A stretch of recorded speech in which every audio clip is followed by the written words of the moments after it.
Magandang araw sa inyong lahat. Maligayang pagdating sa aking kwento ngayon. Abangan ang mga kakaibang pangyayari na magpapakilabot sa inyo. Tawagin niyo na lamang ako sa pangalang Erwin. Hindi ko tunay na pangalan. Hindi ko na rin babanggitin sa inyo eksaktong lokasyon na pinangyarihan ito para maprotekta ng aking pribadong buhay. Isa akong bangkero at hanap buhay ko na rin ang maghatid ng mga pasahero patungo sa kabilang bayan. Ang totoo ay nakatira ako sa isla at medyo may kalayuan din ang kasunod na bayan kaya naman ito na ang pinagkukunan ko ng pera sa araw-araw. Sekundarya lamang ang natapos ko. At kahit pinipilit akong pag-aralin ng aking mga magulang ay nawala na rin ako ng interes simula nang makapaghanap buhay na ako.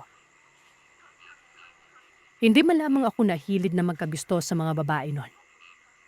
Tama na sa akin na magkaroon ng inspirasyon at mas mahalaga sa akin na makatulong sa aking mga magulang kaya sa isipin ng personal kong kagustuhan.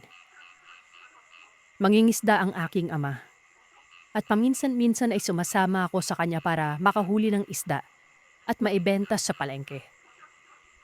Kung minsan naman ay tumutulong ako sa aking lolong manggagamot sa tuwing hindi ako naghahanap buhay.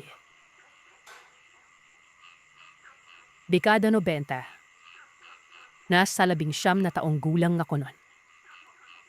Sumapit ang 10:00 ng gabi at balak ko na sanang umuwi sa aming bahay nang bigla akong namataan ng isang dilag. Magandang dilag. Na tila nagmamadaling nagpapahatid sa akin patungo sa kabilang bayan.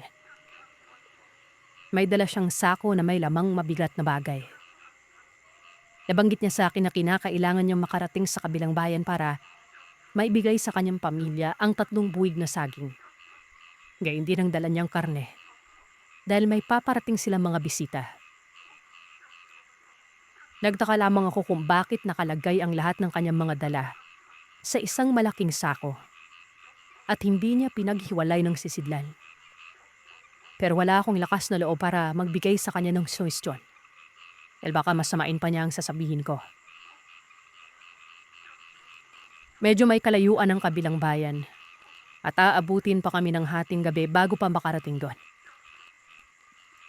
Tumanggi ako na maghatid sa kanya pero nagpumilit siya at nag-alok ng dobleng pamasahe para lang makarating sa kabilang bayan na yon. Wala na rin naman akong nagawa nun at naawa na rin ako sa sitwasyon niya dahil sa malaking sako na kanyang dala. Kaya naman pinasakay ko na lamang siya at nagumpisa na akong sumagwan. Medyo lumalamig na noon ang paligid. Marahil ay dahil buwan noon ng Oktubre. Nalalapit ng Disyembre. Sinikap ko na makipagkwentuhan sa kanya para hindi naman nakakainip ang aming mga abang biyahe noon. Tumutugon naman siya sa akin sa mahina at mahinhin niyang boses. Kalmado noon ang dagat. Napakatahimik ng paligid. Bagya akong pasulyap-sulyap sa kanyang direksyon. Medyo naaakipin ako sa natural niyang kagandahan. At sigurado akong maraming kalalakihan ang nagkakagusto sa taglay niyang alindog. Pero saglit akong umiwas ng tingin nung medyo humahangin at nakita ko ang kapitak ng kanyang dibdib na merong sariwang sugat doon. Napakunot ang noo ko sa hersat. Kinilabutan ako ng husto at hindi ko maalis sa isip ko ang kawangis na sugat na yon. Isang sugat na nababalot ng misteryo. Nakapaloob doon ang tagimbal-gimbal na lihim ng kanyang pagkatao. Habang iniisip ko mabuti kung saan ko yun nakita noon, bumalik sa balintataw ko ang mga alaala ko nung kabataan ko. Dati-rati ay kumadrona ang lola ko at kasakasama niya ang lolo ko sa pagpunta sa mga nagdadrang taong misis. Isinama ako ng aking lolo at lola at pauwi na kami noon sa aming bahay nang makasabat sila sa daan ng isang babae na may sariwang sugat sa dibdib. Nanlilisik ang mga mata. at bumubula ng malalapot na laway ang bibig niya. Sinalakay sila ng babae na puno ng kaliksihan ng katawan. May dalang talandro ang aking lola at pinatamaan niya ng mga hagupit ang babae samantalang ang lolo ko naman ay sinabuyan ang babae ng sagradong tubig. Nadampian nito ang sariwang sugat sa dibdib kaya umangil ito at biglang kumaripas ng takbo palayo sa aming direksyon. Hindi na siya nagawang sundan ng lolo ko dahil ayaw niyang mapahamak habang kasama namin siya. Minabuti na lamang namin noong umuwi sa aming bahay at huwag nang magpaabot pa ng kalaliman ng gabi sa kalsada. Kumintal sa isip ko nun na hindi pang karaniwang sugat sa dibdib ang taglay ng babaeng yon. Nadiskubre namin na isang bangkilan ang babae na nakahanay sa maharlitang aswang noong unang panahon. At may kakayahan silang mag-anyong aso o baboy. Naipapasa din nila ang pagiging aswang sa pamamagitan ng itim na perlas na iniluluwal nila sa kanilang bibig. Matapos ko na magmuni-muni ay nanumbalik sa realidad ang aking diwa. Sumulak ang masangsang na amoy na nagmumula sa sako na dala ng babaeng yon. Itinanong ko sa kanya kung ano ang umaalingaso buhat sa loob ng sako. At ang tanging na isagot lamang niya sa akin nun, karneng baboy. Inawakan ko ng mabuti ang sagwan. Balak ko na sana siyang hampasin at itulak sa dagat nang biglang mapukaw ang atensyon ko. Saglit na nabalin ang paningin ko sa direksyon na aming pupuntahan. Malapit na kaming dumaong sa pangpang kung saan may kumakaway na isa pang babaeng may mahabang maitim na buhok. Nakawangis ng anyo ng dilag na pasahero. Sumilay naman ang tusong ngiti sa mga labi ng dilag na yon, habang pinagmamasdan ng babaeng kumakaway sa kanya. Hindi ko na nagawa ang plano ko at hinayaan ko na lamang kung ano man ang maganap pero kung may mangyari man sa aking masama, ay may mga dala naman akong proteksyon. Nakatago ito sa bulsa ng aking kasuotan. Ang talandro na ipinamana sa akin ng lola ko bago siya bawian ng buhay. Inilublob yun ng lolo ko sa langis na buhat sa garapa, lalaglalaman ng kahoy na dignon. Tinuruan ako ng aking lolo ng mga orasyon para mapanatili ang kapangyarihang taglay nito. Alam niyang araw-araw ay nasa bingit ako ng kapahamakan sa aking pagbabiyahe. Kaya naman pinayuhan niya ako na palagi kong dalhin ang talandro bilang proteksyon. Saglit na dumaong ang bangka sa pangpang. Tinulungan ko na makababa sa bangka ang dilag. Matapos nun, ibinigay niya sa akin ang bayad at nagpasalamat sa pagtulong ko sa kanya. Tinugon ko naman ang mga sinabi niya. At kusang loob akong nagboluntaryo na buhati ng mabigat na sako para maibaba ng bangka nun. Pinakiramdaman ko pa rin ang dilag. Wala pa rin akong mapansing kakaiba sa kanyang mga kinikilos.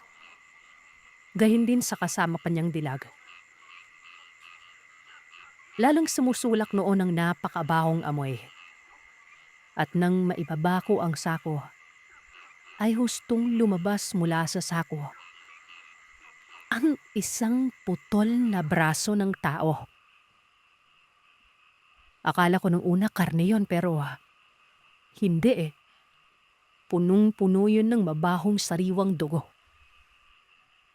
Nanlaki ang mga mata ko sa mga nasaksihan ko, Sir Seth. Napatingin ako sa dalawang dilag at doon ko nakita ang panlilisik ng kanilang mga namumulang mga mata. Inilabas nila ang matutulis na mga ipin at kuko. Rumihisto sa isip ko ang napipintong panganib. Kung kaya't naging alerto ako at bago pa ako madambahan ng isa sa mga dilag na yon, nadampot ko ang sagwan. Hinampas ko ng pagkalakas-lakas ang kanyang mukha. Napabagsak siya sa may buhanginan.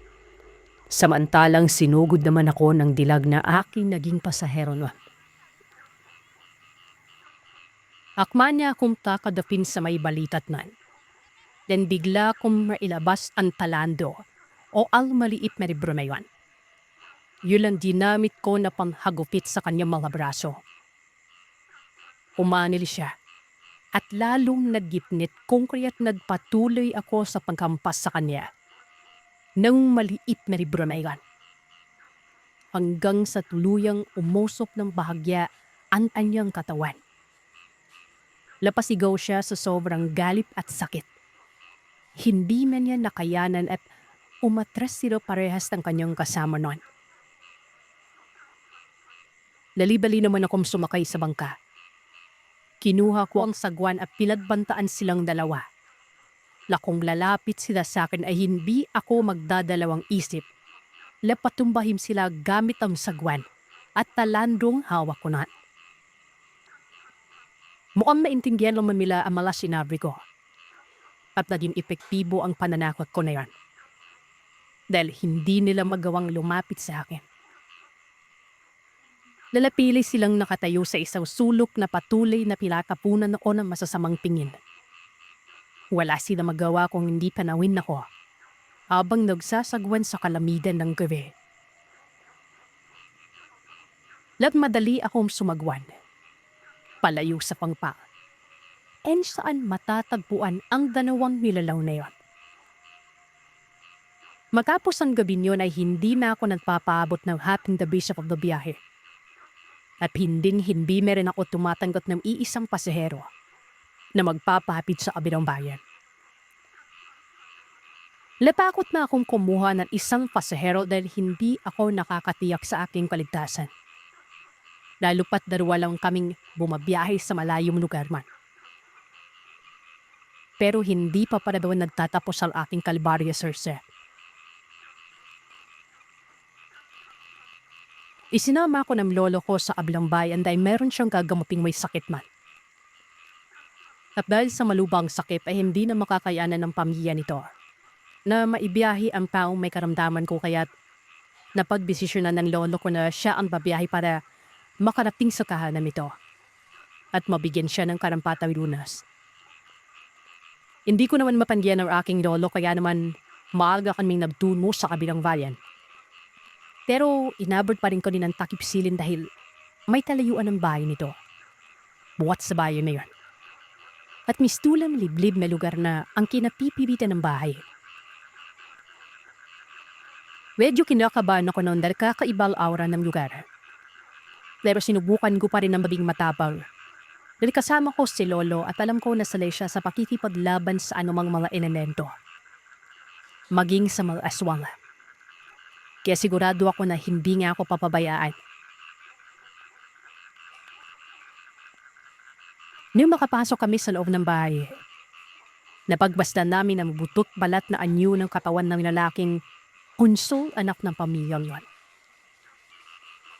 Nabanggit nila na kinukulam ang kanilang anak at wala sino mang manggagamot ang nakapagpadaling dito. Kaya naman sumangguni na sila sa lolo ko. Naganda ang yolo o ng ilang halamang damot. Pinausukan niya ang buong paligid at gumagamit siya ng mga insenso at kamangyan. Pagkatapos sa irosalan ng binapilyo, ay pinutusan ng mga magulang ito na magsunog ng goma sa labas ng bahay niya. Lakitan niya buhat sa kanyang panggagamot na isang mangkukulam na aswal ang gustong pumatay sa binapilyong yon. At tila umaaligi dito sa kanilang bahay para makapagmatsyag at mapadali itong mapatay. Sumalayan naman ang mag-asawa at dali-dali silang nagsunog ng goma sa labas ng bahay. Ipinapatuloy naman ng lolo ko ang panggagamot hanggang sa makatulog ng mahimbing binapilyong yon. Nung matapos ang orasyon ay binilinan ng lolo ko ang mag-asawa na maghanda ng mga orasyon o dasal na kinakailangan kung sakaling muling kulamin ng binapilyo. Bibigyan pa sana kami ng manaping anaga ng pera ng mag-asawa bilang pasasalamat pero Tumanggi si Nono. Usam loob ang ginawa niyang pagtulong kaya hindi siya humihimi ng anumang kapalit nun. Inalok na lamang kaming magkape na mag-asawa at hindi na namin yun natanggihan pa. Makalipas ang ilang sandali, nagpaalam na kaming dalawa. Binaybay namin ang kahabaan ng kasukalan na yon.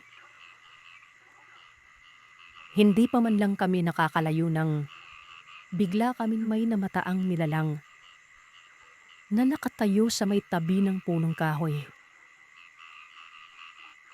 Maitim ito. Nanlilimahid ang nangingintab niyang balat habang tumutulo ang laway niya. Kinausap siya ng lolo ko at nabanggit nito na nakikilala siya at pinagbantaan pa na kung hindi tatanggalin ang kulam sa katawan ng binatilyo. Siya mismo ang pupulbos dito gamit ang kanyang mga sandata.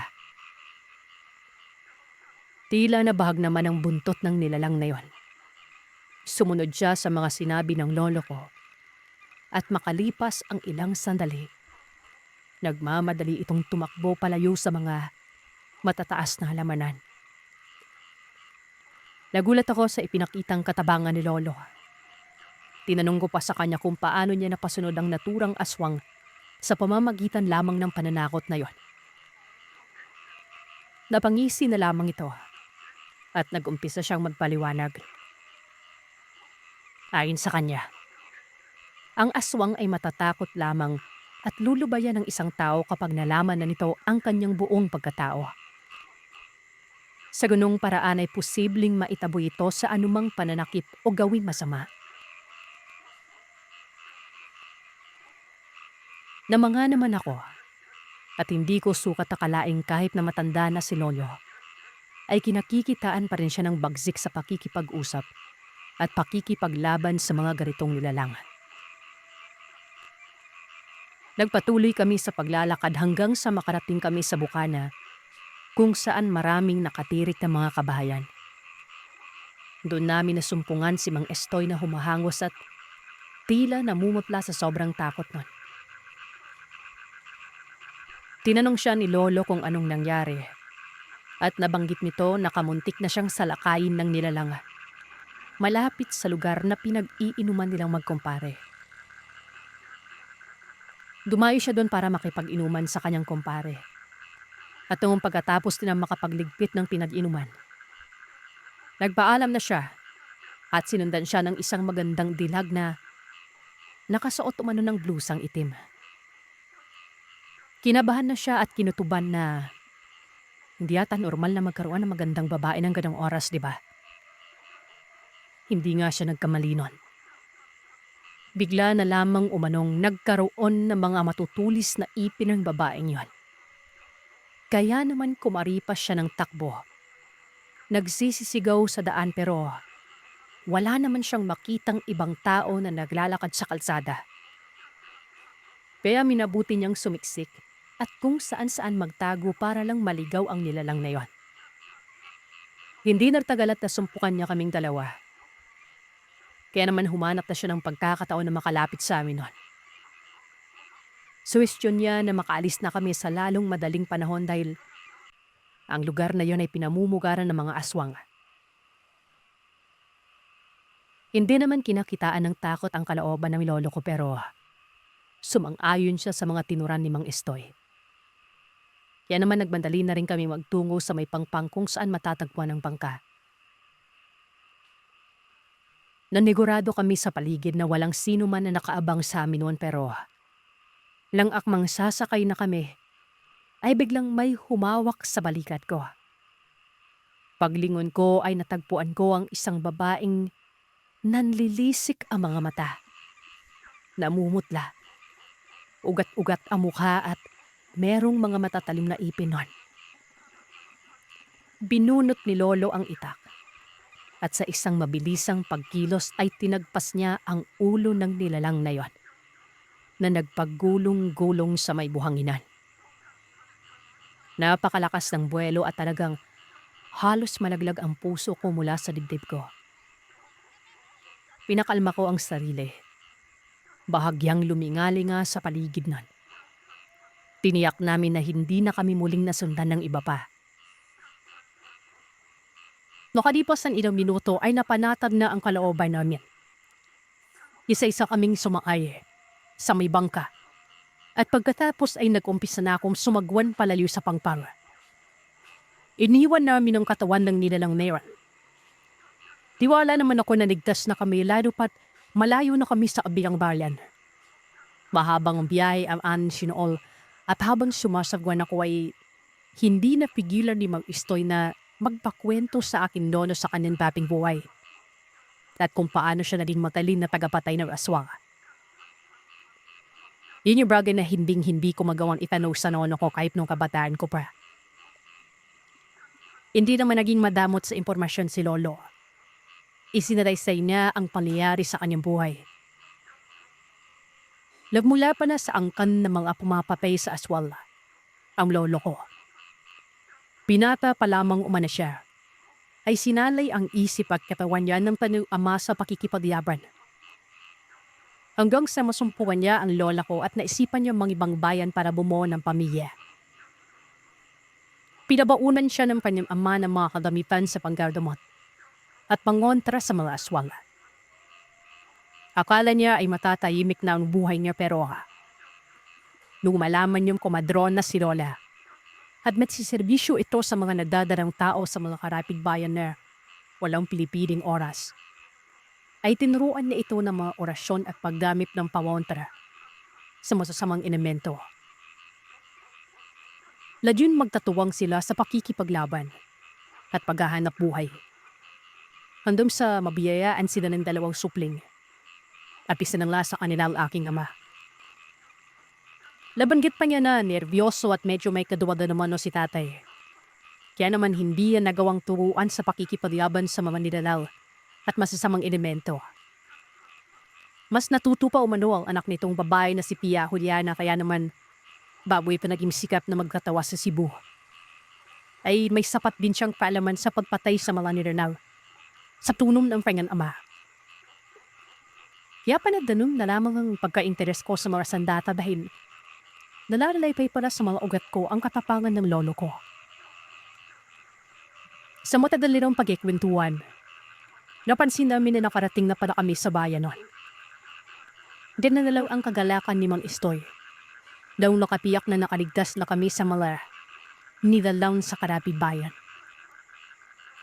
Bumaba siya sa bangka at pinasalamatan kaming magloyo. Pinalauan niya kami na sa kasanudyang mauhuling isda sa dagat ay ibibigyan niya ng libre sa amin nun. Nagpaalam na ito bago nagtungo sa kanilang bahay. Natuwa naman ako dahil hindi kami nasakpan o napahamak ng lono ko pero may bahagi pa rin sa isip ko na posible talagang pinamumugaran ng mga aswang himilugar na yon. Kung kaya't nag-inap na rin ako sa mga nagiging pasahero ko na labdutumo doon. Makalipas sa ilang buwan, unti-unti ko na rin na nakita ang pababago at pabunlad sa aming bayan. Bayan din sa kabilang bayan. Dahil papano ay nawala na rin ang mga kwento tungkol sa mga aswang.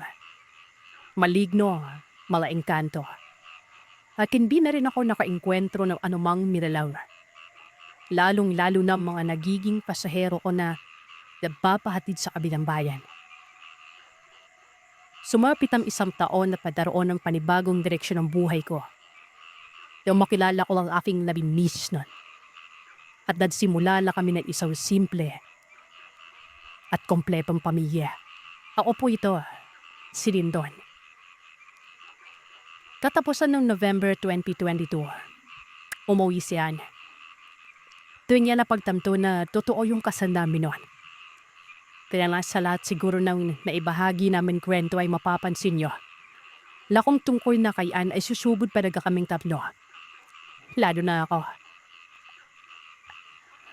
Alam ko sa sarili ko na biuan lamang yan sa pingin ni Anne. At hindi ko na siya parang ikokoratsinan para madaya siyang magbahal kung siya man ang gusto niya. Pero kasi maririnig niya yung pagkapalo namin ni Papay na hanggang ngayon ay may pilit siyang gustong ipakasal sa akin. Dati pa yan sa naaalala ko. Mga 3 taon na o siguro 4 na taon na. Naganap ang kasal namin yan. Yung lihim namin ay napaamin na ako kay tatay para tumigil na rin siya sa paghuhulik nun. Bata pa si ang Sir Seth. Mga 19 na taong gulang. Hindi naman namin masisisi kung biro lamang sa kanya lahat ng yon. Nagpaliwanag ako kay anak na pasalamat naman ako na walang nasira sa samahan namin. Mas naging close pala ka ni Beryl doon. Walang dugong manggagamot si Anne at lalong-lalo nung hindi po siya babay sa mundong kinapapayuan namin. That sobrang layo ng agot namin sa buhay. Inaamin ko na kasalanan ko ang lahat ng nangyari pero sa panahon yon, si Anne yung tanging nakikita kong parang maging anghel at solusyon ko. Inaamin ko rin na naging selfish naman talaga ako sa panahon yon. At hindi ko na siguro sasabihin ng iba pa mga rason dahil lalakta naman. Subalipin na. Dahil sa umabot na kami sa puntong ito ay kanagang pinanindigan na namin ni Anne yung relasyon namin na ganito. Sa asyenda ni Dulce ay kung may gaganap pinakaiman, ay may magaganap din na pag-aalay. Hindi po tao o ano yung inaalay namin, Sir Seth. Baka isipin ang tagapakinig ninyo, isa kaming kulto sa asyenda. Hindi po. Yung iaalay namin ay yung mga ihahanda lamang din sa kaiman na yon.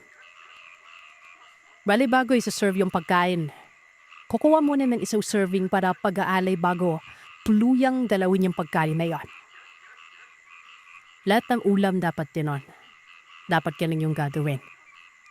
Kabila naman rin yung mga dessert kasi may mga ibang uri sa loob ng asyenda na gusto yung mga matatamis na pagkain. Nung hindi pa alam ni tatay yung kasalan na yon, inimbitahan pa lang niya na tumira yung magiging asawa ko at ang pamilyang niya sa bahay nila ni nanay sa may baryo. Itong baryo may po ay mabadahanan bago makarating sa hacienda de Dulce. Gawa lamang sa kahoy yun, Sir Seth. Lapinga tayo din ni Mrs. Dulce para doon na maghintay si tatay o yung tatay ni Andres. Kung sasalubungin nila si Mrs. Dulce at ang pamilya niya pling bibisita sa hacienda. Ibinigay ni Mrs. Dulce yung bahay at lupa na hintay na nga tatay. Huli na ang lahat at naimbitahan lang ni tatay bago pa niya malaman yung kapausaping noon. Awala na lamang naping Hazen ang babae na anak din ng isang malagramot. Bago po nasabi kay tatay ay napilitan ako na sumama sa kanya, pabalik doon sa hacienda. Nagtatrabaho na ako sa isang resort dahil isa na po akong chef noon. Hindi man kalaki ng sweldo pero mas naiinisip ko na yung karanasan ko na ding yun. At palipas oras na din para, alam nyo na. Subari ayun na nakauwi ako doon sa bahay nila tatay sa baryo. Med sinungaling pa si papay na nandun daw si Fernanda at Andres. At ako na lamang yung hinihintay. Napatanong pa ako kung ano ba ang meron. Ay kakatapos nang namin mag-alay noong araw na mawapatay. At wala namang okasyon para maghanda. Mid-November ay hiwalayan na naman ang barkada namin. At December pa yung alam kong magkikita kami. Kaya nagtataka talaga ako. Doon na ako napapaas ng kilay nung nakarating na ako sa bahay. At ay mga tao na hindi ko kinala yung landon. Nabasa ko na kagad ang impensyon ni tatay. Hindi man lamang ako nagsalita at magalang na binapay yung mga bisita nito. Mandun si Hazen, yung kapatid niya na lalaki na si Josh. Yung nanay niya na si Amora at papay niya na si Kulas. Hindi po nila totoo mga palalan. Napadaan lang yung pingin ko kay Hazen doon. At pansin ko na nakatipig pa na siya sa akin. Lumipi naman siya at tumango ako. Pinadmano naman ako sa mga magulang niya kaya ginawa ko rin yun. At pinakilala na ako ni tatay sa kanila. Ayun kay papay. Dito muna maninirahan sila Hazel kasi kung matutuloy yung kasal namin sa December, ay doon na din maninirahan sila Hazel sa Hacienda de Dulce. Sa bahay namin. Talmado lamang ako, Sir Sak, kasi alam ko naman na hindi matutuloy ang kasal na ito. Kinasal nawa ako, di ba? Hindi ko alam kung pareho din pa ito sa iba pero yung sa amin kasi, mas tanong lalakas yung panggadamot namin kung isa ring manggadamot yung makakatuluyan namin. Ang rasyon na ito ay dahil gagabayan din ako ng mga gabay na magiging asawa ko. At yan din ang mangyayari sa kanya. Hindi ko naman masasabi na mas mahina yung gabay niya pero hindi yun katulad sa amin na parang ginagabayan yung pamilya namin sa lahat man ibang naninirahan doon sa asyenda. Yung parang lahat ng nilaramdol ay pwede kaming humingi ng tulong para hindi kami agad manghina. Naisip ko po yung mga makukuha ko at nakukuha na magiging asawa ko dati pa.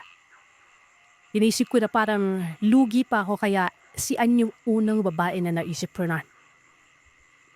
Kung lugi din naman ako, ibibigay ko na lamang kay Ann, di ba? Yung makukuha na magiging asawa ko. Kung ipipirit pa na ganitapay para mas lugi siya sa akin. Diba? Diba? Tama naman ako. Ayaw ko kasi sa pakiramdam yung hihingi ng tulong yung si Ann pero hihinibin ako ng tulong sa mga magulang ko para matulungan ko siya. Kaya binigay ko na sa kanya lahat para hindi na siya madaling mapahamak. Tsaka pinakaayaw ko kasi sa lahat ay pati ba naman sa babaeng makakasama mo habang buhay, bibigtahan ka pa. Subali rin ba? Tahimik lamang akong nakikinig sa usapan tinatapay na para bang pinaplano na nila yung kasalan namin ni Hazelnut. Hindi ko napansin na nakapalala na pala ako habang nakapinin doon sa Vaseline juice, habang nakanipi. Naalala ko kasi yung mga bata pa kanina sa galit ni Ann, pinuhusan na kaming paptaman juice lang. Naputam naman yung pagkatonala ko nung kinuha ni Hazel yung baso ng juice na pinipikan ko lang at pininam niya. Wala na, panihiran ng mood. Tumayo ako at nag-volunteer na magluto para makalis na. Para din sinadya ko na wanawira sa Sir Seth. Yung mga pingplan na pinakain ni Andres kumbaga. Yung pingin ni nanay sa akin, may halong pagmumura. Bakit daw pinagbubuntuan ko ng galit yung pagkain at hindi naman sila malaraswal. Humingi naman ako ng tawad. At sinabi ko pinadala na salay lamang ako magluto doon sa kaibigan ko aswal. Magulat sila. At yung mukha ni tatay ay parang hindi na talaga madrawing sa inistan. Hindi pa ako nakonpento at bali nga sa nalaman ko na hindi mo na alam yung tungkol kay Andres. Pinapunta ko siya sa bahay. Sinawa naman niya sa Fernan. Pagkapasok pa lamang ni Andres at Fernan doon sa pintuan, bigla na lang tumayo si Hazel na para bang napapaso siya. Hindi naman matatablan si Andres na mga pamontar nila. At bastandong walang idea sila Andres na may bisita pa na kaning mga kapwa manggagamot. Dahil yun sa kwintas na suot niya. Nung nakita ni rin na kumakain kami, pakalaki na nisim ang dalawa kong kaibigan na yan. You'd bring kainan kasi. At may mga trabaho na kami ay mas masarap pa din yung libre, di ba? Nadmana naman sila kina nanay at tatay hanggang sa pinapunan ni Hazel yung isang bote doon sa sahig. Kumukulula na po yung pinapagitan. Napapaso na umano siya at tinanong ko sino ba aswang doon. Si Fernan ba? O si Andres? Nagdingin na naman kami ni Andres. Manggagamot hindi nga alam kung sino yung aswala. Siyempre, tinuro namin si Fernan. At pinapunan niya ito kadad ng isang uri ng yana. Imiwas pidiya si Andres at nabasa naman si Fernan. Pati na yung platong kila kaiban niya. Magtala na bim. Yung line po na yun ay makikita yung totoong kanyuan ng isang aswang. Hindi mapakali ang isang aswang pag matapunan ka ng gano'n. Sinigawan naman si Hazel ng mga magulang niya dahil doon sa ginawa na pero dumipensa naman si Hazel na hindi ba daw niya alam na lahat kami nila sa bahay isang mandadamot doon. At panagam nakitain pa si Fernan. Napakalakas naman umano ng loob niya. Natawa naman kami sa sinapit ni Fernan. Pinigyan ko na lamang siya ng pambunas na. Buti na nawat gumagalang sa babae itong kaibigan namin na ito. Doon ko napag-alaman na hindi pa panabuong manggagamot si Lizen. Nabuking lamang na hindi sila sadya kumbaga. Hindi naman po malaking bagay yun dahil manggagamot naman yung mga magulang niya. Nag-aaral pa naman siyang manggamot sa madaling salita. Dahil sa sira may mga araw namin ay naisipan na lamang naming tatlo na umalis nun. Pero bago yun ay humingi ako ng tawad dahil ayokong ikasal sa anak nila. Parang kakog si Gabi yun. Sinabi ko rin na may gusto na akong babae at siya lang yung pakakasalan ko. Siguro ay kikiligin yung iba dyan pero bakap sa ulo yung nakuha ko kay anong malaman niya yung nangyaring yan. Umuwi kasi siya dahil parang may bubunong umano sa kanya na umuwi noon. Akala niya ay napana na naman yung mami niya. Nagalit si Andal, kailan ba daw ako naging basto sa bisita? At bakit daw namin binuli si Fernan? Kung gagawin ko daw ulit yun ay papakasalan niya si Fernan sa simbahan. Sinabi ko kasi dati na okay lang sa akin na magpakasal siya doon sa dream wedding niya. Na hindi ko mabibigay kahit kailan sa nalaking gusto niya. Siyempre nainis ako. Dahil bakit kaibigan ko pa diba? Humantaw sa awayan Sir Seth na hindi naman pinansin nila Fernan na Pandes. Piningnan lamang nila kami ni Ann na nag-aaway dun sa kwarto niya. Sinabi ko naman na hindi ako papayad at talagang mag-aaral ako kung paano mangkulam nun. Kukulamin ko sa Fernan. Nakakainis Sir Seth. Nakakalimutan ko na nakikinig pala si Fernan at si Andres sa amin nun. Napatigil kami ni anak na pagtingin sa maputlang mukha ni Fernan. Sinabihan naman na Fernan si Ann ng, "Sorry Ann, sa impyerno na siguro to pwede mo pakasan." Sinabi ko naman na kahit sa impyerno, hindi pa rin pwede. Kaya sinabihan na lamang ni Fernan si Ann na hindi nga dahut paipitong babaeng ito. Lumipas ang ilang araw. At dahil nga nagbakasyon naman ikom si Ann, doon na naman kami umuwi sa bahay nila Angela. Bubisita si tatay doon at doon din mismo narinig ni Ann yung nasabi ko kay patay. Yung kasalan na ginawa namin hiyang. Nasampan ako ni Papay sa galit niya. At dahil nga nakikinig si Alay pumagitna na sa amin nun. Nabisori siya kay Papay doon sa nagawa namin na ikibainis ko naman. Pinanong kami ni Papay kung may nangyari na ba sa amin nun. O living naman kami. Wala naman kasi panaga. Ipinaliwanag ko ulit kay Ann yung ginawa naming kasalan. At napapano ako kung pinagsisiyan bring na ito. O living naman siya. Ikinasaya ko ning sagot na yun. Dahil niya asari na si Ann sa mga ginagabayan ng mga gabay ko. Pinasama siya ni tatay sa magaganap na pag-aalay in all, ika-24 ng Disyembre. Diba sabi ko, kahit anong klase basta may handaan na magaganap sa asyendal yon. Kailangan talaga may iaalay nun. At sinabi ni Ann na babalik daw siya, pag-break na nila. Sakto bumalik si Ann ng ika-20 Disyembre. Napatanong siya kung ano yung gagawin niya. At sinabi ko naman na wala lang. Hahawakan namang na yung kamay ko. At ako na yung magdadasal para sa amin kasi wala naman siyang alam at ayaw kong ipaalam sa kanya yung more than umbasal. Yung punto ba na panag-asawa namang yung gusto ko? At kung previ ay iiwas ko siya sa mga ganitong bagay.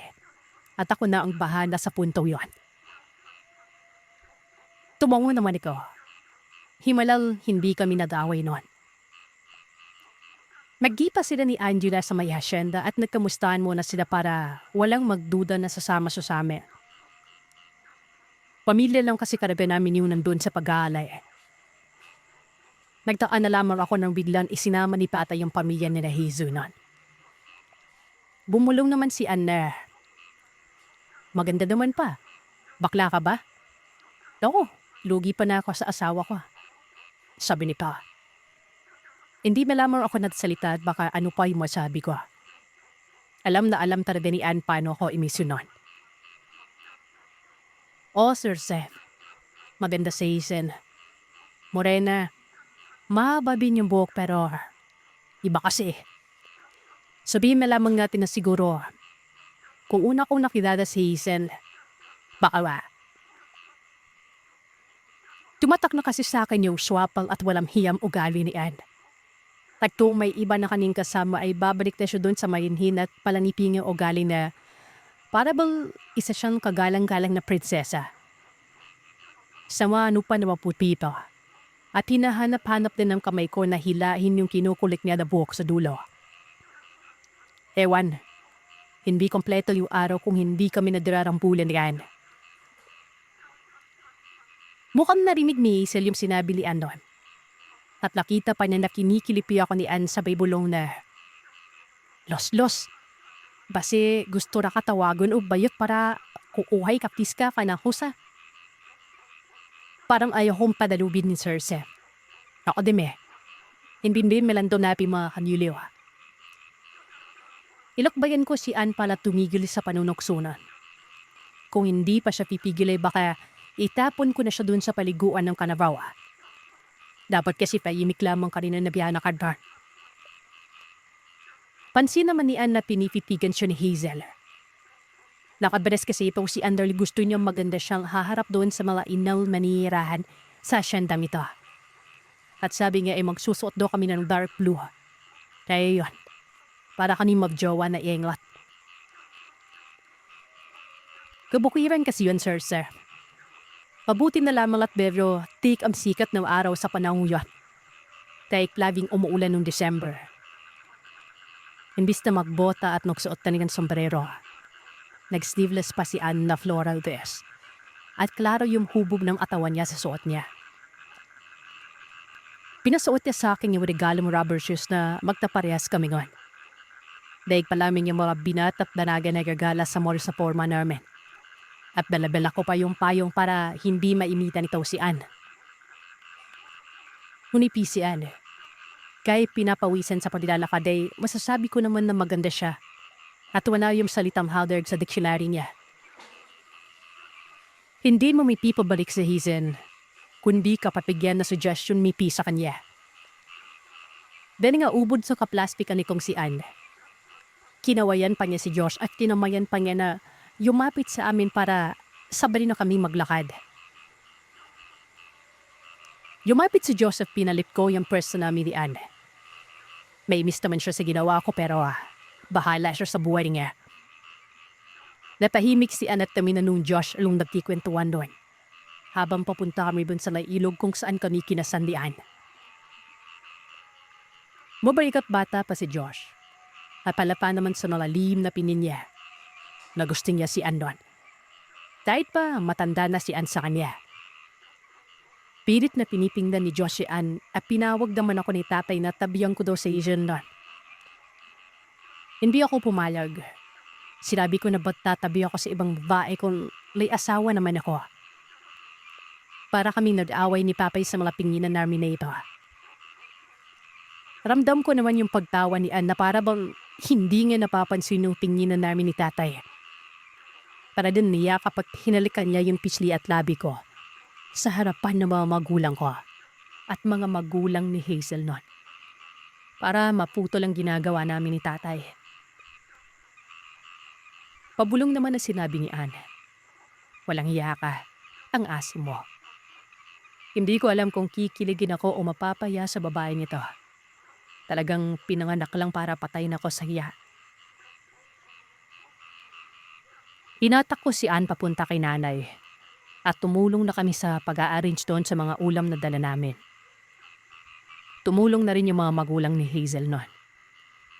Si tatay na yung pumunta doon sa gitna ng ilog at nakatayo lamang kami sa gilid. Tinignan ko si Ann at nakatitig siya sa mga ulam sa harap niya. Binigyan ko siya ng candy at kinain na niya ito. Dumukot ulit siya sa bulsa ko at kumuha ng candy noon. Nilagay niya sa bato kung saan ang ibang mga ulam. Nagtinginan naman kami kung bakit niya ginawa yon. Sabi niya, para umano yun sa kapre na tumulong sa kanya nung kinasal kami. Dun sa isang gabay ko. Ngumiti lamang si Ann sa kanilang lahat pero yung kuko niya, nakabaon na sa palad ko. Sinabi ni tatay na simulan na umano namin yung pag-aalay noon.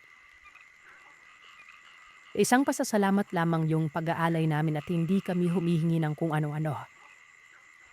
Mas gusto kasi nila na sila mismo yung kusang magbigay at mas dodoble umano yon kesa sa hihingi ka.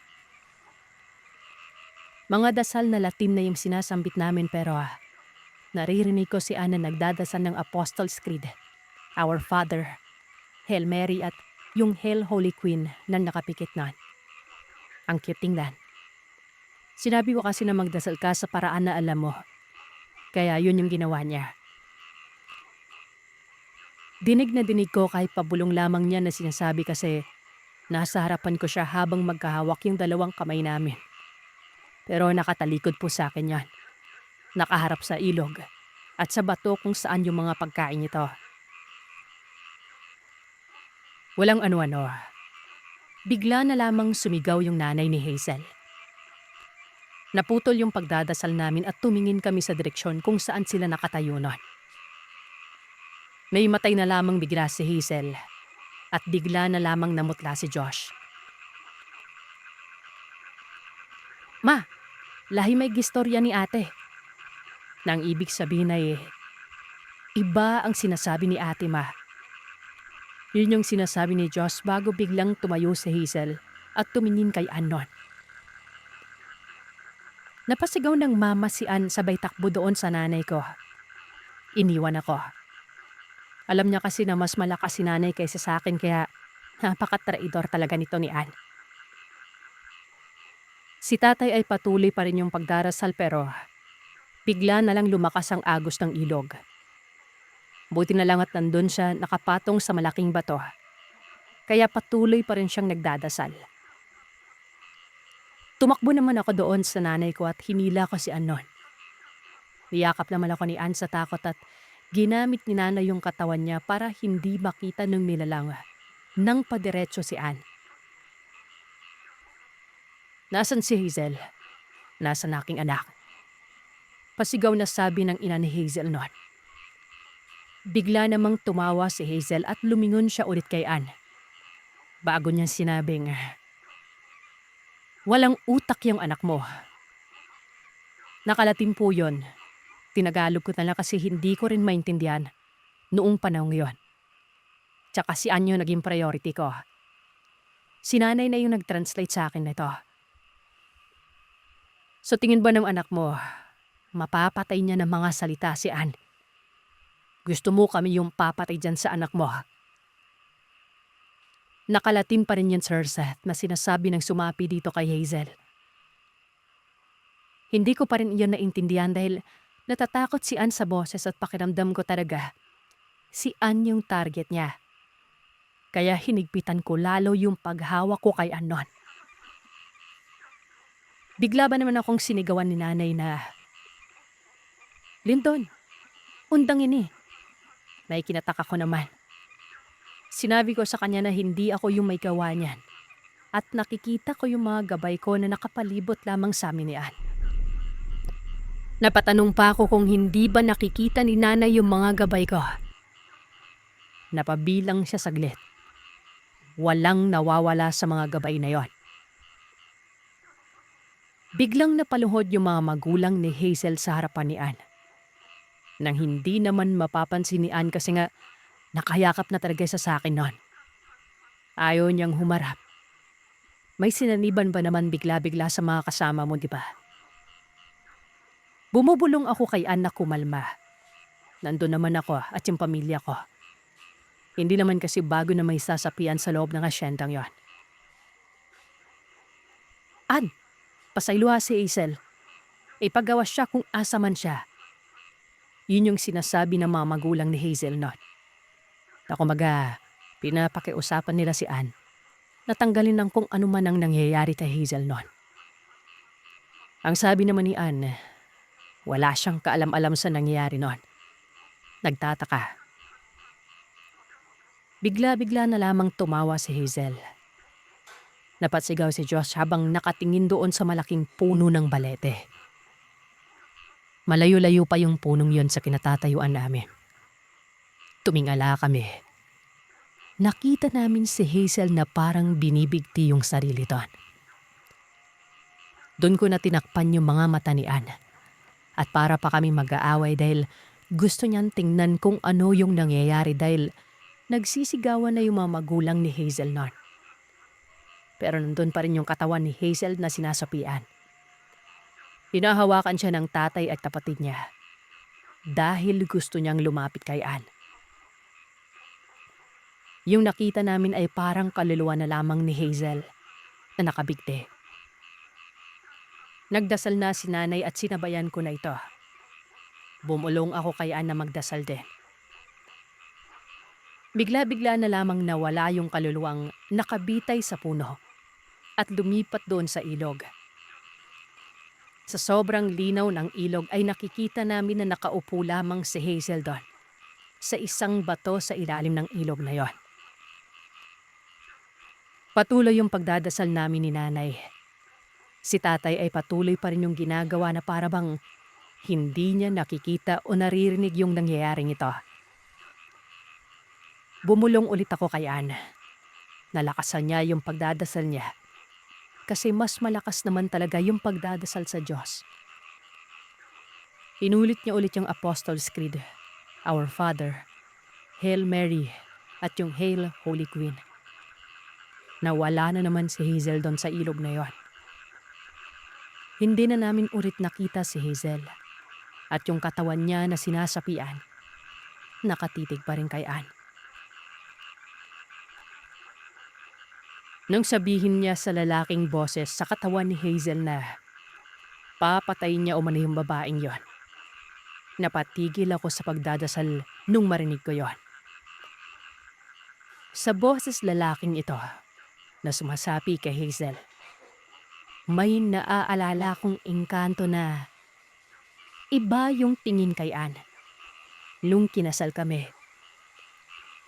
Kung hindi daw dahil sa kanila na nagbabantay at sa mga dasal na inusal ni Ann, ay makakalapit daw yung mga gabay ni Hazel na binubulungan niya ng maiitim na salita yung hangin para kay Ann.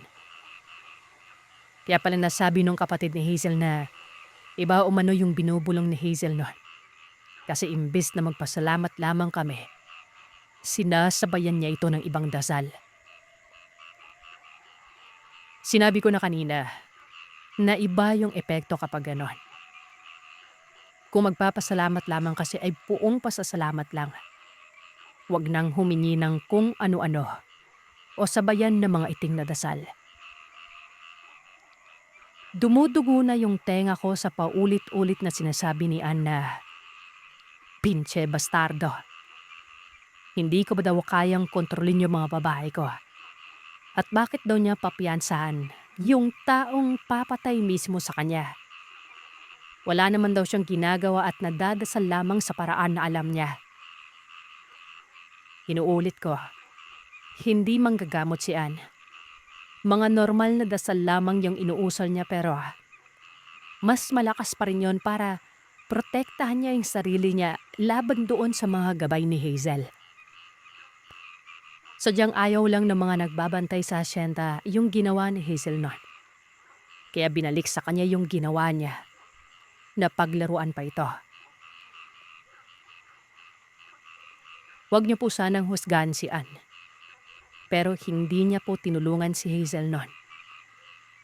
Bukod sa hindi niya alam kung paano, sinabi niya na hindi daw siya isang santo. Napapatawarin yung taong papatay sa kanya sa mismong lupa na kinalakihan din niya. Yung hasyenda ng kaibigan niya. Nagalit din ako syempre. Balak ba naman napatayin yung asawa mo sa harapan mo, di ba? Kahit hindi yon kasalang Katoliko, ay magiging responsibilidad ko si Ann habang buhay. Kaya nagalit ako kay nanay kung bakit pa nila sinama si Hazel sa pag-aalay na yon. Nasa likuran na pala namin si tatay at halatang nagtataka sa nangyari.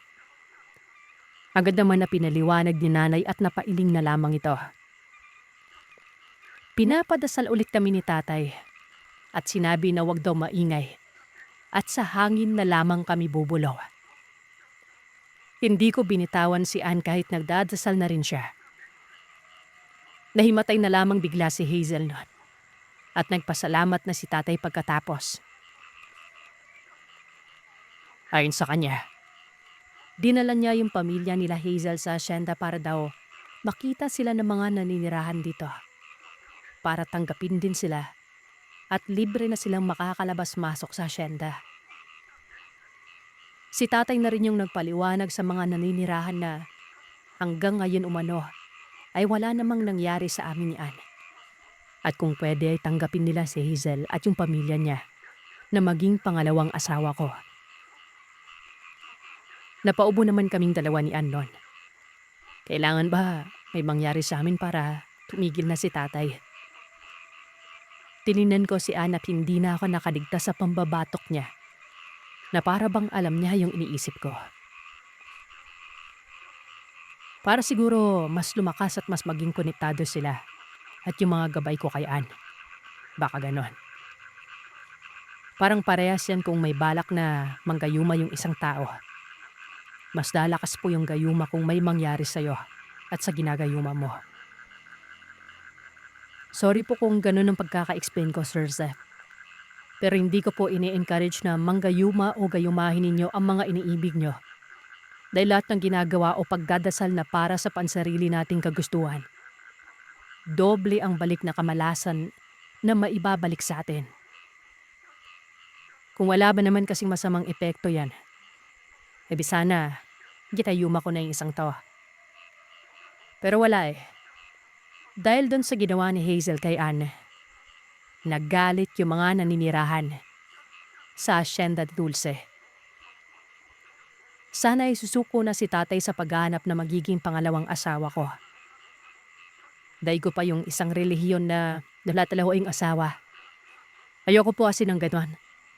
At kung dadating man yung panahong may mahanap na naman si tatay na ibang pamilya na may dugong manggagamot. Ann, asawa ko, alam mo na. Ako po si Amara. Sa wakas ay nakapagsulat din ako ng maibabahagi kong kwento patungkol sa buhay ko noong dalaga pa ako. Ngayon lang kasi ako nagkaroon ng pagkakataon gawa ng lagi akong abala, lalo pat isa akong OFW sa kasalukuyan. Siguro makapaghuhusga kayo sa akin, makapanglalait at makapangdidiri. Ito ay dahil kahit babae ako, pero ang nagagawa ko noon ay hindi marangal para sa isang babae. Malubod kong tatanggapin ang iba baton yung pangungutya dahil yun naman talaga ay totoo. Bueno, ganito kasi ang nangyari nun. Mangyari nga lang na ang mga mababanggit ay hindi ang tunay nilang pangalan. Maging sa akin po, para na rin sa katahimikan at reputasyon. Tubong Negros Occidental ako, sa bukid ng Bacolod, Negros Occidental. Sa pagkakaalala ko ay nasa edad 17 taong gulang ako noon. At gaya ng karamihan, ako ay ulila na sa magulang. Ang nagtataguyod noon sa akin ay ang tiya at tiyo ko. Tinawag ko na nga din po silang mama, puning at papa umol noon. Para kahit papano maramdaman ko man lamang ang sangbit ng totoong magulang. Kahit sa kabila ng maagang pagkakaulila. May kapatid ako kaso nasa ibang lugar dahil nakapag-asawa na ito. Isa siyang mananambal o tipikal na tinatawag na manggagamot. Sa murang edad niyang 30 taong gulang ay marunong niya siya sa pamamaraang yon. Ewan ko ba, basta nakuha niya ang abilidad na yon sa tatay ko. Albularyo kasi ang aking ama nun. Hindi naman sa strikta ang tinitingala ko magulang. Parang natural lang at mahal na mahal nila ako. Ako lamang siguro ang may problema sa sarili. Aminado ako na talagang pasaway ako noon na kahit anong paalala sa akin ng mama puning at papa umul ko, matigas ang ulo ko. barkadista, umiinom, at kung saan-saan na lamang nakikitulog. Katunayan, hanggang ikatlong baitang lamang ako sa sekundarya.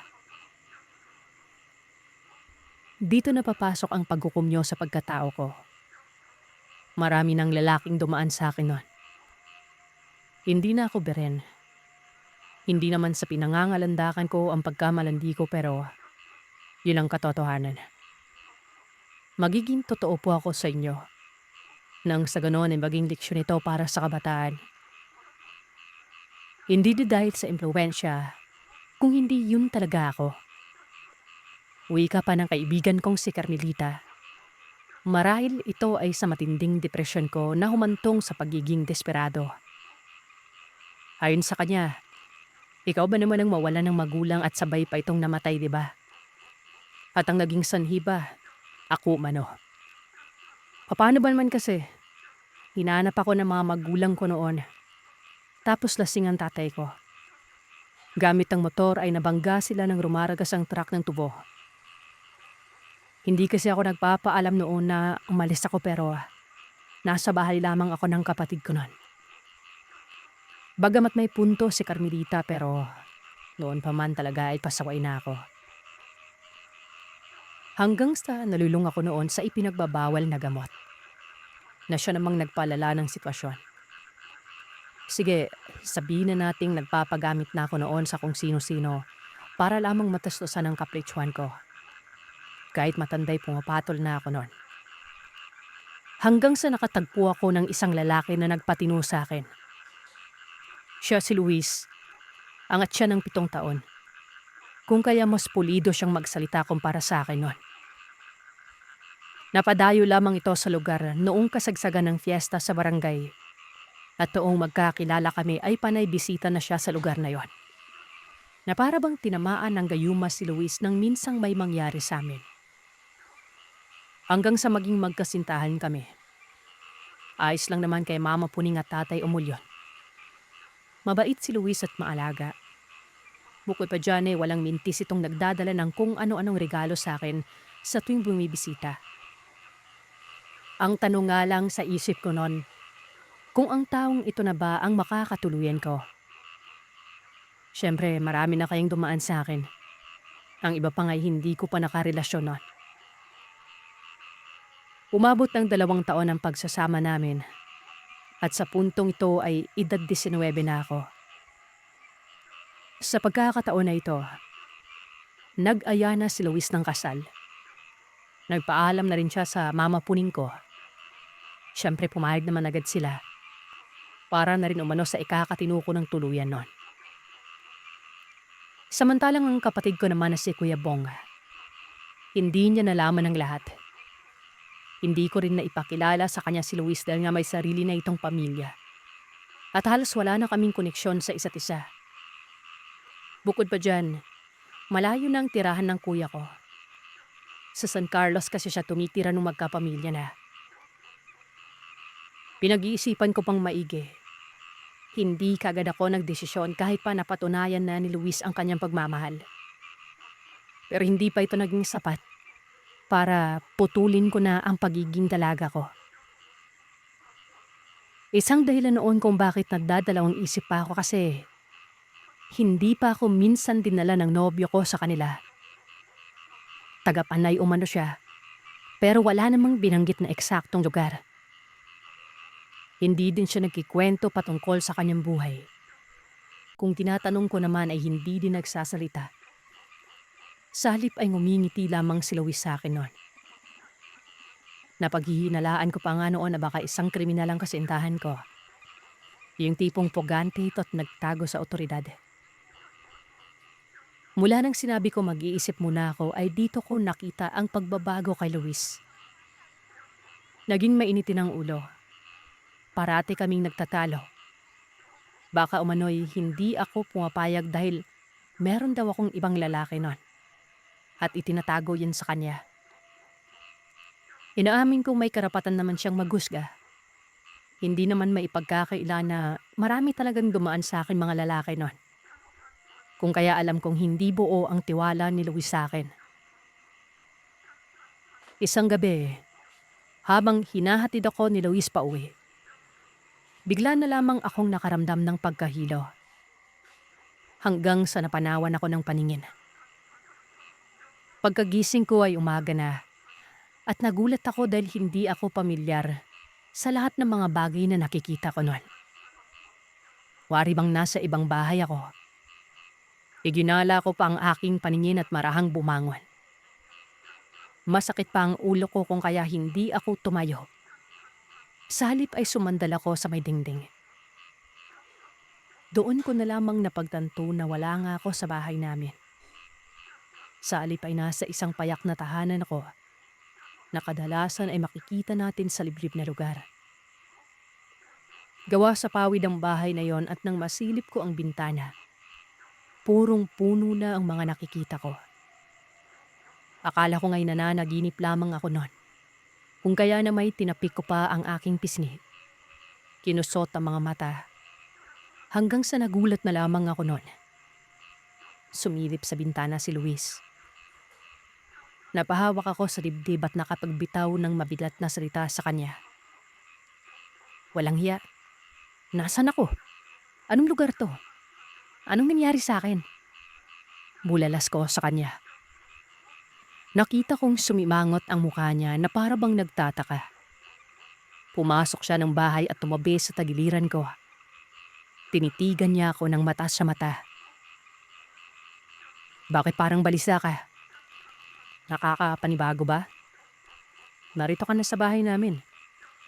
Di ba noon pa man gusto mo nang dalhin kita sa tirahan namin? Ewan ko ba kung nababaliw na ako sa mga sandaling yon. Dahil bago ako panawan ng paningin ay alam kong inihahatid ako ni Luis sa amin. Papanong naroroon ako bigla sa bahay nila? Di ba nakapagtataka? Parang panaginip. Literal na panaginip dahil napaka-imposible pero kahit anong gising ko sa sarili ko ay talagang totoo ang nakikita ko noon. Dinampi-dampi pa ni Luis ang kanyang mga palad sa noo ko na wari ba'y sinisiyasat niya kung may lagnat ba ako o wala noon. Kumuha pa siya ng tubig at inabot sa akin noon. Ang sabi pa niya, inumin ko man yon dahil binabangungot ako. Sandali lang. Di ba hinatid mo pa nga ako? Nahilo ako eh. Ano bang nangyari? Tanong ko sa kanya. Inapuhap niya ang likuran ko. Hindi ko alam kung ano ba yung sinasabi mo. 2 araw ka na nga dito eh. Kahapon nakakausap pa kita ng matino pero ngayon parang hindi na kita kilala. Ano bang pinagsasabi mong inihatid kita? Tapos nahilo ka. Ano ba yan? Alam ko talaga hindi ka nahihilo eh. Malakas mo ngang tumuma ng alak, diba? Bueno, kung gusto mong lumabas, malaya ka. Si nanay at tatay nasa likuran. Naghahanda ng makakain natin sa agahan. May masakit ba sa ulo mo? Hindi na lamang ako nagsalita noon. Bagkos ay pinilit ko na lang lokohin ang sarili ko. Iniisip kong nakaranas ako ng amnesia. Totoo ang sinasabi ko. Talagang napapailing na lang ako noon. Lumabas ng bahay si Luis. Gumaan naman ang pakiramdam ko kung kaya tumayo ako at ginala ang paningin sa loob ng tirahan. Dito ko napagtanto na may kalakihan pala ang bahay, pero gawa lamang yun sa pawid. 2 silid ang nasa loob. May malawak na sala. Kumikinang ang sahig na yon na animoy lilimay dito sa may langis. Isang palapag lamang ang tahanan pero nakaangat ang sahig sa lupa. May beranda din ito pero ang nakabungad naman. Kakahuyan. Bumaba ako ng bahay. Nilibot ko ang lugar. At napansin kong walang ibang tirahan doon. Maliban na lamang sa bahay kung saan ako naroroon. May nakita akong 3 tao sa likod. 2 matanda at isang babae na waribay. Nasa edad 15 taong gulang pa lamang. Sa isip ko pa, marahil ay nanay at tatay ni Luis ang 2 matanda. At hindi nga ako nagkamali. Mga magulang nga ito ni Luis at ang babae naman ay kapatid niya. Tawagin na lamang natin ang nanay ni Luis na Laria. Ang tatay niyang si Timoy. Samantalang ang kapatid na babaeng niya, si Isabel. Tinawag ako ng mga ito at lumapit naman ako. Ang sabi sa akin ng nanay Laria, umalis daw si Luis. May pinuntahan lang na kamag-anak. May piding umano kasi kinahapunan. At nag-imbita si Luis sa kanyang kamag-anak noon. Tinanong ko naman kagad kung anong okasyon. Wala umano. Paghahanda lamang umano yon dahil sa pagdating namin. Minsan lamang kasi umanong umuwi si Luis at pagka-uwi pa, ay may dala pang magiging manugang nila. Noon pa mano-mano ay gusto na nilang mag-asawa si Luis noon. Gutom ka na ba, iha? Teka, nakakapanibago ka. Hindi naman ganyan ang presensya mo kahapon. Ang saya mo pa nga. Pero ngayon ay parang ang bigat ng mukha mo. May problema ba kayo ni Luis? Wala akong maisip na isasagot sa nanay ni Luis. Kaya noon ay umiling na lamang ako at ngumiti noon. Sinabi kong wala kaming problema. Mantakin niya, Sir Seth. Maging sa pagkakataong yon ay niloloko ko pa rin ang sarili ko. Binipilit kong maniwala sa nakikita ko at tuluyang pinagtanto. Nga ako nga ay nagkaroon ng maiksing tinatawag na amnesia. Lahat ng nakikita ko sa loob at labas ng bahay, naninibago talaga ako noon. Gumala at naglibot pa ako. Tinahak ko ang maliit na daan. At doon ay may nakita ko sa unahan na iilang bahay pero magkakalayo ang mga yon. Para bang ekta-ektaryang lupain ang namamagitan sa bawat bahay na yon. Paulit-ulit kong sinasambit sa isip ko kung paano ako nakarating sa lugar na ito. Mga 1 oras ang nakalipas. Bumalik na si Luis noon. May bitbit pa itong malaking langka na siya namang humatak ng aking atensyon. Paborito ko kasing langka. At yun pa nga ang naging agahan ko noon na waribay. Hayok na hayok akong makakain ng prutas na yon. Nagalit pa si Luis gawa ng nakakasira umano ng tiyan ng langka pero hindi ako nakinig sa kanya. Tuwang-tuwa naman ang mga magulang ni Luis noon.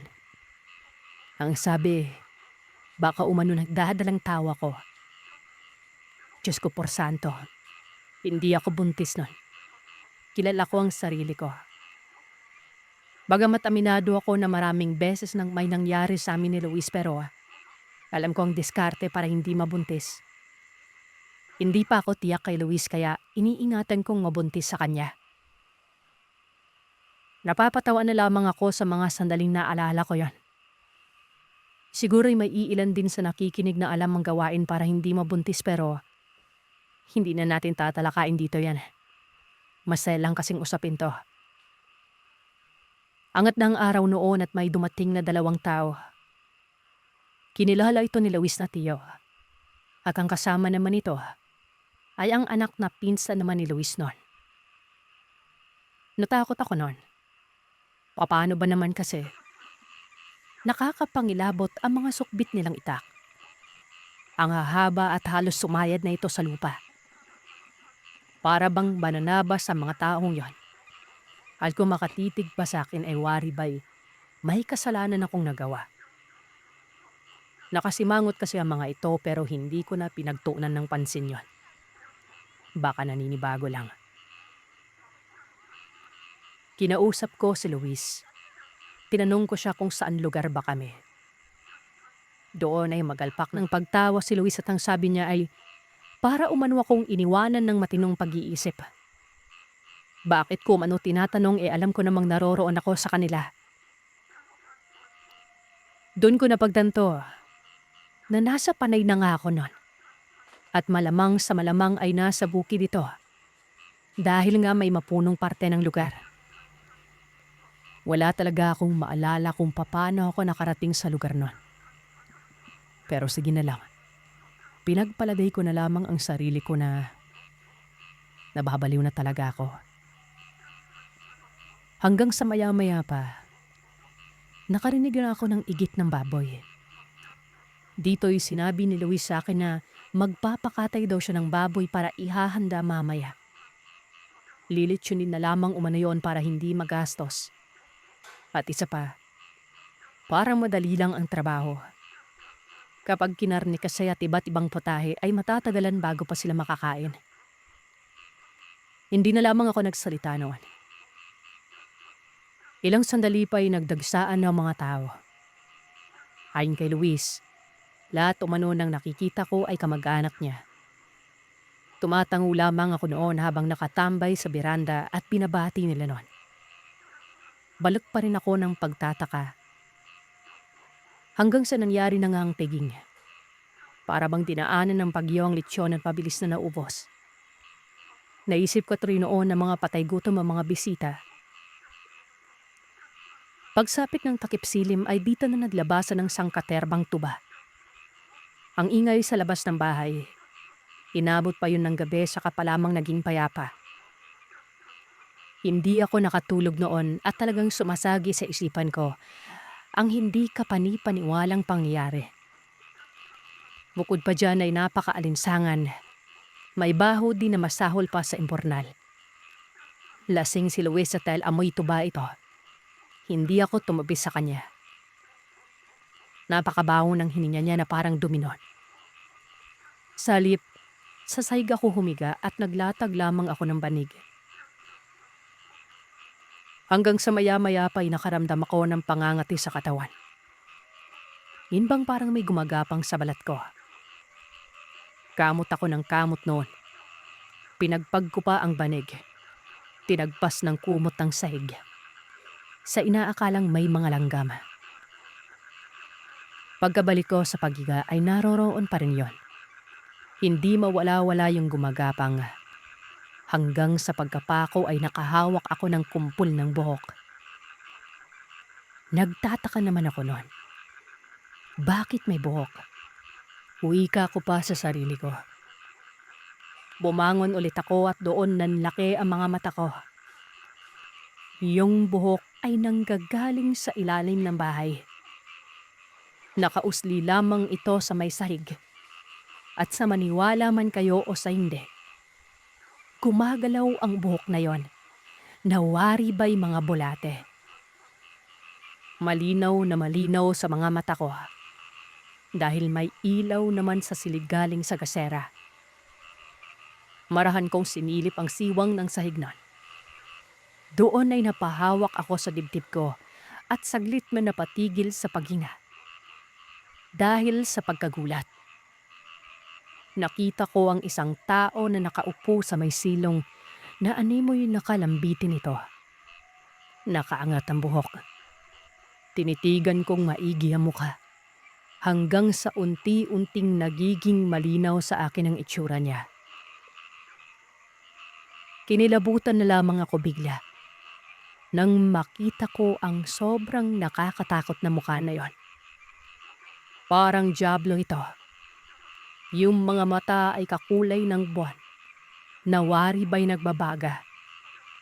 Kumikibot-kibot pa ang bibig at kapansin-pansin ang mga ngipin nitong matutulis. Basta, hindi ko mawari yon. Nanginginig na nga ang katawan ko noon. At hindi ko maalis-alis ang tingin ko doon sa silong na ito. Maya-maya pa ay bigla na lamang sumigaw si Luis.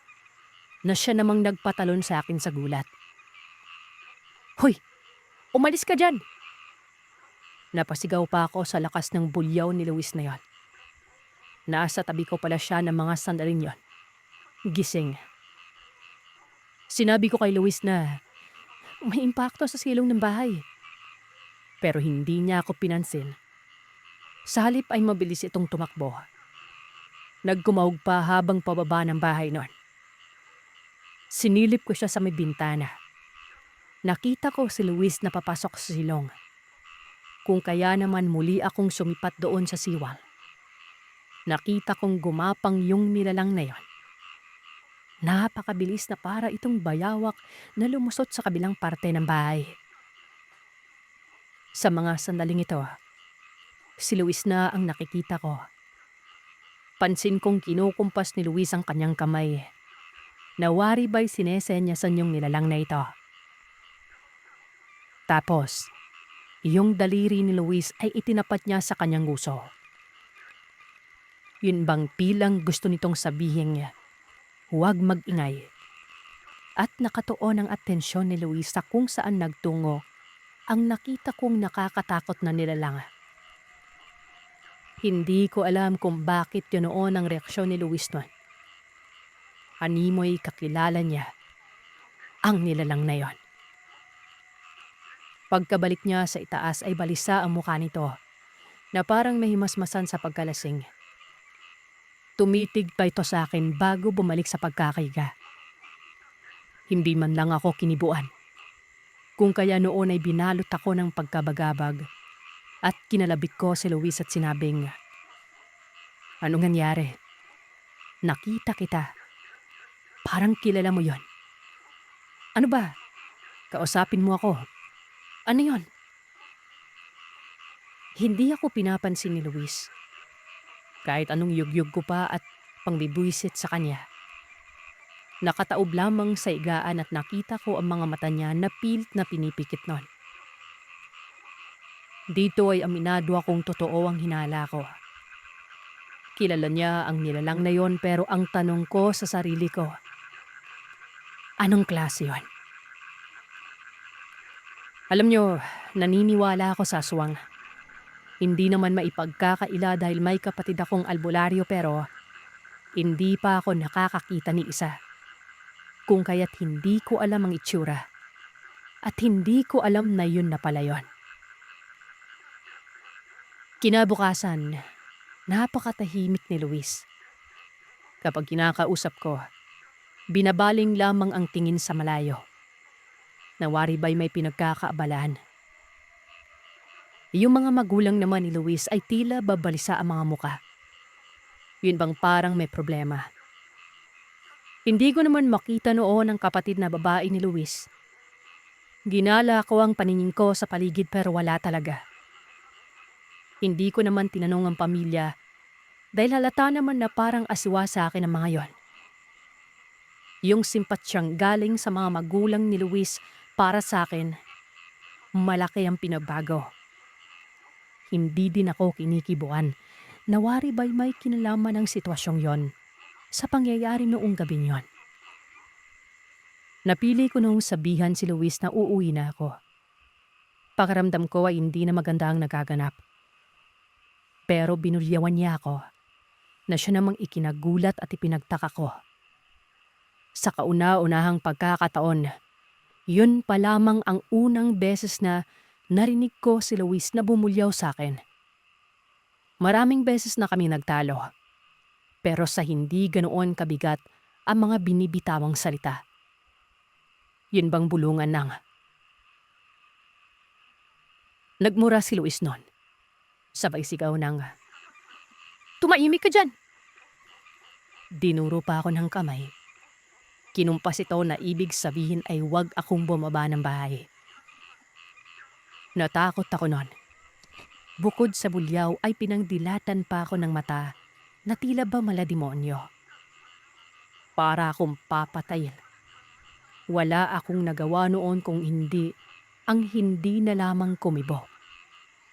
Marahan akong pumasok sa silid. Doon nagmukmuk ako at pinaplano kong lumayas. Hinanap ko ang kagamitan ko. Kung sakaling napadpad kami sa lugar at nagka-amnesia lamang ako ay malamang sa malamang may gamit akong mga dala. Hindi nawawala sa akin ang bag kung may lamang pampaganda nun. May mga parapernalyas ako para sa mukha. Madalas ko ding dinadala mga paborito kong damit. Pero sa pagkakataon yon, kahit anong halugog ko sa loob ng silid, ay wala akong nakitang kagamitan. Maging ang suot kong saya nun. Hindi sa akin yon. Ito naman ang mas lalong nagpagulo sa isipan ko. Pagsilip ko sa bintana, nakita ko ang kapatid ko sa unahan.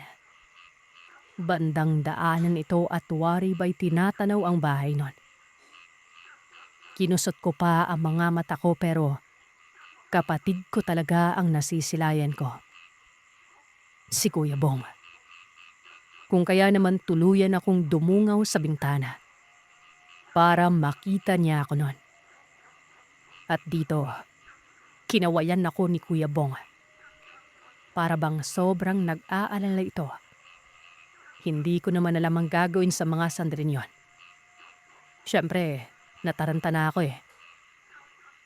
Hanggang sa sinipat ko si Luis. Nakita ko itong nasa kusina. Nag-uusap kasama ng kanyang mga magulang. Sumimple ako ng lakad at nang makababa ng bahay. Dali-dali akong tumakbo patungo kay Kuya. Tinanong ko siya kung anong ginagawa niya sa lugar pero hindi ito sumagot. Sa halip ay hinablot niya ang kamay ko at hinila palayo sa lugar na yon. Patakbo kami noon kung kaya't halos magkadapa-dapa ako. Hindi ako binibitawan ng kapatid ko noon. Kahit anong reklamo ko ay hindi ito kumikibo. Hanggang sa ilang minuto pa ay nakita kong may kalsada sa unahan at may nakaparada pang motor. May tao na wari ba yun ang driver? Amara, sumakay ka! Dali! Matapos kong marinig ang mukhahay ni Kuya, walang sabi-sabing sumakay ako. Kaagad namang pinaandar ang motor pero hindi pa sumasakay ang Kuya nun. May kung anong ginagawa ito sa daanan patungo sa bahay ni Luis. Hanggang sa maya-maya pa'y natapos na yon at sumakay na rin ang kapatid ko. Mama, kung maaari bilisan niyo po yung pagmamaneho. Pero mag-iingat po kayo. Teka, sandali lang. Amara, dumura ka ng 3 beses. Ano? Ba't naman ako dudura? Basta dumura ka. Huwag ka na magreklamo pa. Sa bahay na ako magpapaliwanag. Dumura na lamang ako nun. 3 beses yon. At para akong ewan. Matapos kong makapagdura ay pinaharurot na kaagad ng driver ang motor. Habang nasa biyahe ay tinanong ko si Kuya kung paano siya nakarating sa lugar. Samantalang nasa Panay naman kami. Siyempre, yun naman ang sinabi sa akin na lugar kung saan nakatira si Luis noon. Pero nagulat na lamang ako nang sabihin ni Kuya na, "Ano? Hindi mo alam?" Sabi ko na nga ba. Bueno, nasa bukid to ng Saday. Mamaya na, doon na tayo sa bahay mag-usap. Tumahimik ka muna dyan. Lumilipad ang isip ko noon. Nakatulala habang nasa biyahe at hindi ako makapaniwala na nasa Negros lamang ako. Dumiretso ang sinasakyang habal namin noon sa merkado ng lugar. Ito na rin ay base sa mungkahi ng kapatid ko doon sa driver. Matapos namin makababa ng lugar, sumakay pa kami ng Ceres noon. Na kung hindi ako nagkakamali ay sikat pa rin ang pampasaherong bus na ito hanggang ngayon. Hanggang sa nakarating kami sa San Carlos. Pagkababa namin ay dito na isiniwalat ng kapatid ko ang lahat. Ang mga binitawang kataga ng Kuya ko ang bumasag sa panaginip kong hindi ka panipaniwala. Ayon sa kanya, 2 linggo na umano akong nawawala nun. Sobrang nag-aalala si Mama Puning at Papa Umol. Dumulog ito kay Kuya at nagpatulong. At dahil sa albularyo ang kapatid ko ay mabilis niyang nalaman na tinangay ako ng isang aswang. Nagtungo ang Kuya ko sa bahay namin sa Bacolod noon. Dito niya nakita ang nagkalat na paltandaan ng aswang. Laway umano ang tawag doon. Sila lamang na mga albularyo ang nakakaalam at nakakakilati sa mga palatandaan. Habang siyang natanong kung may ibang tao bang bumibisita sa bahay, bukod sa mga kaibigan ko. Sinabi ni Mama Puning na ang kasintahan ko lamang umano, na si Luis. Nagulat pa ang kuya dahil wala siyang alam na may kasintahan na ako. Sinuri niyang lahat ng kadamitan ko. Nakita niyang ilang mga niregalo sa akin ni Luis noon.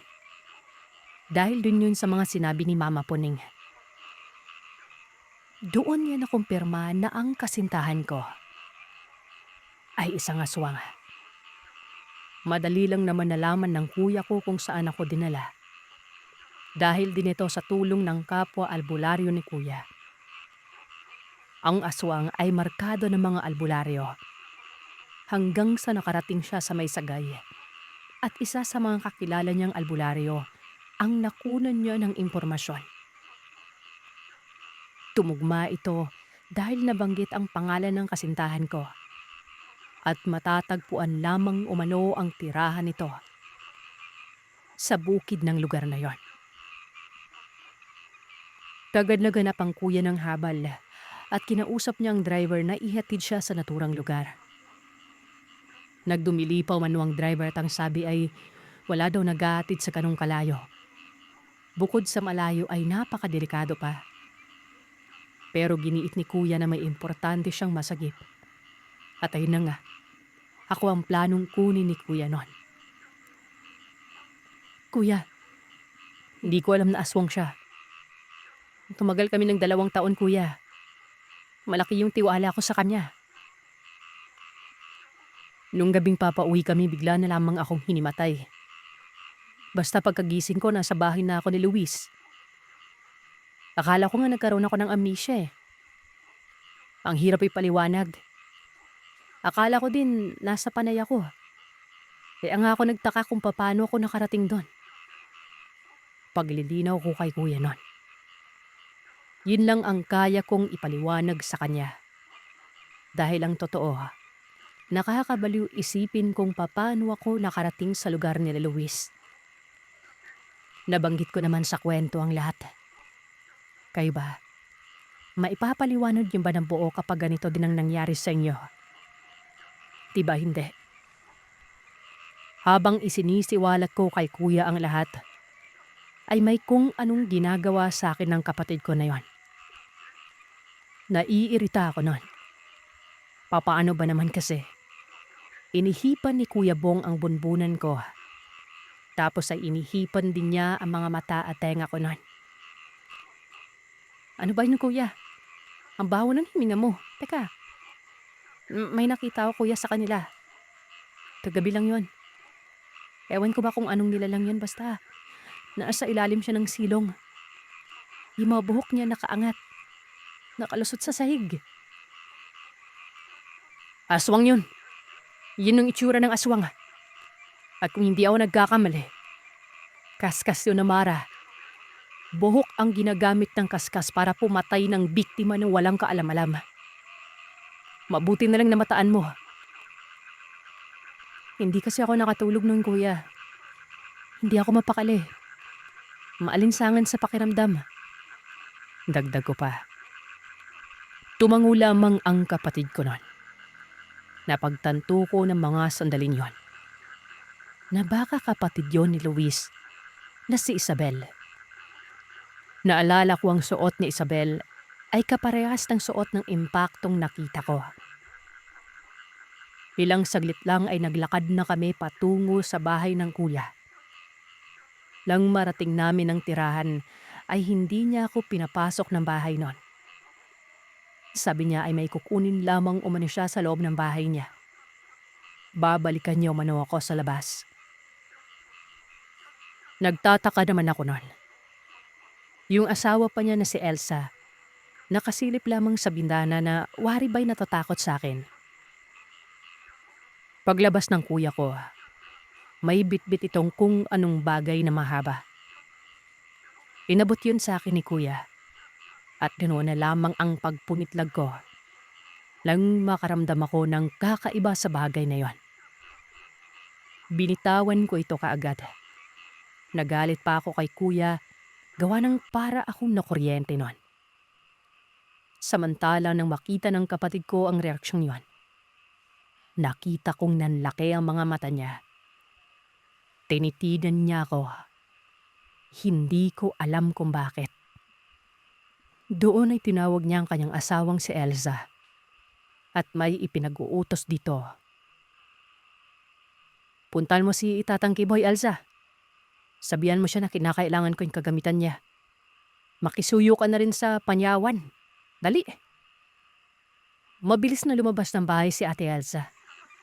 Umiyak pa ang anak nito dahil nidistorbo sa pagtulog nun. Gusto ko noong lumapit sa pamangkin ko kaso hinarangan ako ng kuya. Ang sabi ay wag na wag daw akong lalapit sa anak niya. Ni pagtapak sa loob ng bahay ay wag ko umanong gagawin. Takang-taka naman ako noon. Hindi ko alam ang nangyari. Aminado akong bahay ng aswang ang pinanggalinan ko pero bakit ayaw ng kuya na pumasok ako sa mismong tirahan niya? Sumang-ayon na lamang ako. Napakasama kasi ng itsura ng kapatid ko. Mga kalahating oras pa ay dumating na si Ate Elsa. May kasama itong uugod-ugod na matandang lalaki. Wari ko pa ito na siguro ang nagngangalang Tatang Kiboy nun. May bitbit yung kung ano-anong mga bagay na bago pa lang sa paningin ko. Maliban na lang sa halaman na tinatawag na panyawan. Ito yung makabuhay na tanim sa Tagalog. Hindi ko alam kung bakit. Hanggang sa inabot noong matanda ang bitbit niya kay kuya. Matapos noon ay dinala ako ng kapatid ko sa kakahuyan. Sumunod naman sa kanya ang matanda.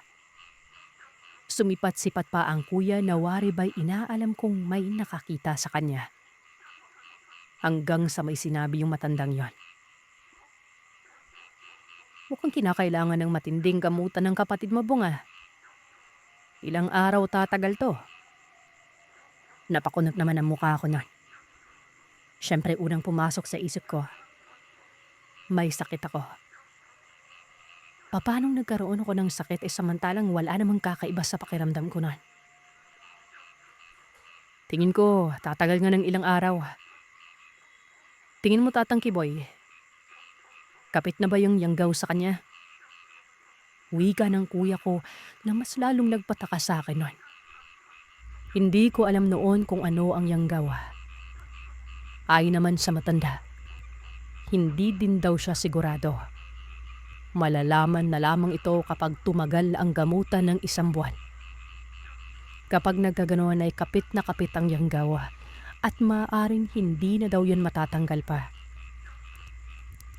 Sandali lang, kuya. Kanina pa ako naguguluhan. Wala pa sa ayaw mo akong papasukin ng bahay niyo. Ano ba talaga? Tsaka ano yung yanggaw-yanggawan na yan? Tanong ko.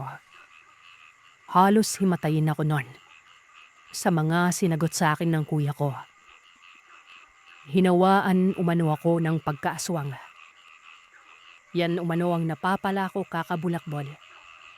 Ipagdasal ko na lamang umano na matatanggal ang yanggaw na yon. Dahil kung hindi, si kuya mismo ang papatay sa akin. Naiyak ako nang wala sa oras ng mga sandaling yon. Lalo na nang dumagdag pa si kuya. Nilinlang umano ako ng nobyo ko. Ang aswang umano ay hindi nagsasabi kung saan sila nakatira. Basta, napakagaling magmanipula ng isipan ng mga nilalang na yon. Na para bang mga artista ito sa teledrama. Makuha lamang ang gusto nila. Kaya noon ay napag-isip-isip ko na yung pagkahimatay kong yon, kagagawan yon ni Luis. Pinagmukha pa akong parang nababaliw. Napapailing na lamang ako nun. Siguro kung hindi lang ipiniliwanag sa akin ng kuya ko ay mananatiling katanungan pa rin sa isip ko ang lahat. Yung panyawan, dinikdik ni kuya. At yung mahabang bagay naman na nagpakuryente sa akin ay hawak-hawak naman ni Tatang Kiboy. Para bang ipapalo sa akin yun dahil nakaambay ito. Ilang saglit lang, matapos madurog ang panyawan, Pinatingala ako ng kuya. Pagkatapos ay pinatak niya sa aking mga mata ang katas ng panyawan. At iyan ang kwento ng aswang para sa araw na ito. Salamat sa inyong pakikinig. Huwag kalimutang mag-iwan ng komento at sabihin sa akin kung ano ang inyong naisip. Hanggang sa susunod na kwento, matulog kayong mahimbing. Kung kaya ninyo,